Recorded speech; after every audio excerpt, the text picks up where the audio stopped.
ಶ್ರೀಕೃಷ್ಣಂ ಒಂದೇ ಜಗದ್ಗುರು. ದರ್ಬೆ ಹೇಳ್ತಕ್ಕಂಥದ್ದು ಒಂದು ಅದ್ಭುತವಾದಂತಹ ಚಮತ್ಕಾರಿಕವಾದಂತಹದ್ದು. ಇದು ಹಿಂದಿನಿಂದಲೂ ಕೂಡ ತುಂಬಾ ಪ್ರಸಿದ್ಧಿಯನ್ನು ಪಡೆದಿರತಕ್ಕಂಥದ್ದು. ವಿಶ್ವದಲ್ಲಿ ಮೊಟ್ಟ ಮೊದಲ ಬಾರಿಗೆ ನಾವು ಅದರಿಂದಾಗಿ ಮನುಷ್ಯರ ಶರೀರಕ್ಕೆ ಎಷ್ಟು ಸ್ಫೂರಕ ಎಂಬುದನ್ನು ಮಾಡಿ ತೋರಿಸ್ತಾ ಇದ್ದೇವೆ. ಮತ್ತು ಅಷ್ಟೇ ಅಲ್ಲದೆ ಇದರ ಪವಿತ್ರತೆಗಳ ಬಗ್ಗೆ ಕೆಲವಷ್ಟು ನಮ್ಮ ವಾಹಿನಿಯಲ್ಲಿ ನೀವು ವೀಕ್ಷಣೆಯನ್ನು ಮಾಡಿದ್ದೀರಿ. ಇಂತಹ ಮನುಷ್ಯರ ಆರೋಗ್ಯಕ್ಕೆ ತುಂಬಾ ಪರಿಣಾಮವನ್ನು ಕೊಡ್ತಾ ಇರತಕ್ಕಂತಹ ಈ ಒಂದು ದರ್ಭಶಕ್ತಿ ಹೇಳ್ತಕ್ಕಂಥದ್ದು ಊಹಿಸಲಿಕ್ಕೂ ಕೂಡ ಸಾಧ್ಯವಾಗದೇ ಇರತಕ್ಕಂಥದ್ದು. ಅದೇ ರೀತಿಯಲ್ಲಿ ಇವತ್ತು ನಾವು ನಿಮಗೆ ಹೇಳಲಿಕ್ಕೆ ಹೊರಟಂತಹ ವಿಚಾರ ಅಂತ ಹೇಳಿದರೆ, ನೋಡಿ, ಎಂತೆಂಥದೋ ರೋಗಿಗಳನ್ನು ಇದು ಮಂತ್ರಶಕ್ತಿಯ ಮೂಲಕವಾಗಿ ವಾಸಿಯನ್ನು ಮಾಡ್ತದೆ. ಹಾಗಿದ್ದರೆ ಇದರಲ್ಲಿ ಏನೋ ಒಂದು ಬಲವಾದಂಥ ಶಕ್ತಿ ಹೇಳ್ತಕ್ಕಂಥದ್ದು ಇರಬೇಕಲ್ವಾ? ಹಿಂದೆ ಹೇಳಿದ್ವಲ್ವಾ, ಬ್ರಹ್ಮ ವಿಷ್ಣು ಮಹೇಶ್ವರರ ಶಕ್ತಿ ಹೇಳ್ತಕ್ಕಂಥದ್ದು ಈ ಒಂದು ದರ್ವೆಯಲ್ಲಿ ಇರ್ತಕ್ಕಂಥದ್ದನ್ನು ನಾವು ಕಾಣಬಹುದು ಅಂತ.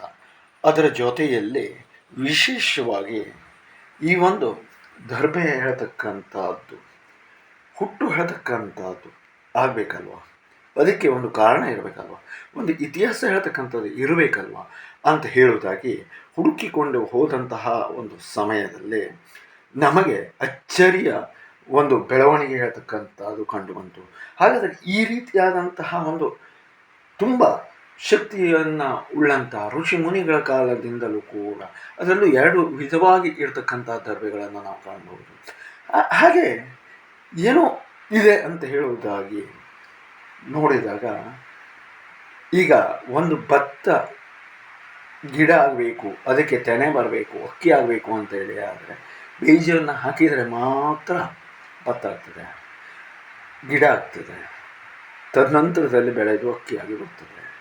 ಅದೇ ರೀತಿಯಲ್ಲಿ ತೆಂಗಿನ ಕಾಯನ್ನು ಹಾಕಿದರೆ ಮಾತ್ರ ತೆಂಗಿನ ಗಿಡ ಮೊಳಕೆ ಆಗಿ ಗಿಡವಾಗಿ ಮರವಾಗ್ತಕ್ಕಂಥದ್ದು. ಹೀಗೆ ಪ್ರತಿಯೊಂದಕ್ಕೂ ಕೂಡ ಅದರದ್ದೇ ಆದಂಥ ಬೀಜ ಹೇಳ್ತಕ್ಕಂಥದ್ದು ಬೇಕು. ಇದಕ್ಕೆ ಯಾವುದೇ ಬೀಜ ಹೇಳ್ತಕ್ಕಂಥದ್ದು ಇರುವುದಿಲ್ಲ. ಹಾಗಾದರೆ ಇದು ಹೇಗೆ ಬೆಳೆಯುತ್ತೆ? ಒಂದು ಗಿಡದಿಂದ 10 ಗಿಡ, 10 ಗಿಡದಿಂದ 1000 ಗಿಡವಾಗಿ ಹಬ್ತಕ್ಕಂಥದ್ದು ಇದರ ಜನನ ಹೇಳ್ತಕ್ಕಂಥದ್ದು. ನಿಮಗೆಲ್ಲ ಗೊತ್ತಿದೆ, ಸೃಷ್ಟಿಕರ್ತರು ಬ್ರಹ್ಮ ವಿಷ್ಣು ಮಹೇಶ್ವರರು ಅಂತ.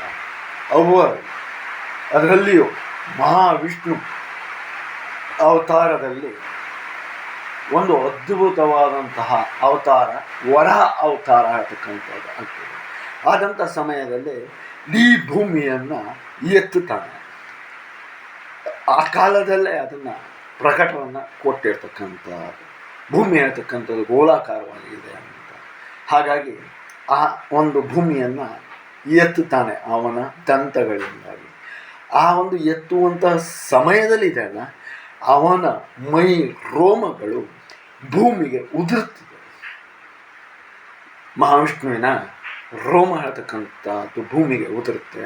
ಉದುರಿದಂತಹ ಸಮಯದಲ್ಲಿ ಆ ರೋಮವು ಪರಿವರ್ತನೆಯನ್ನಗೊಂಡು ತದನಂತರದಲ್ಲಿ ಅದು ದರ್ಬೆಯಾಗಿ ಭೂಮಿಯಲ್ಲಿ ಬೆಳೆಯುತ್ತೆ.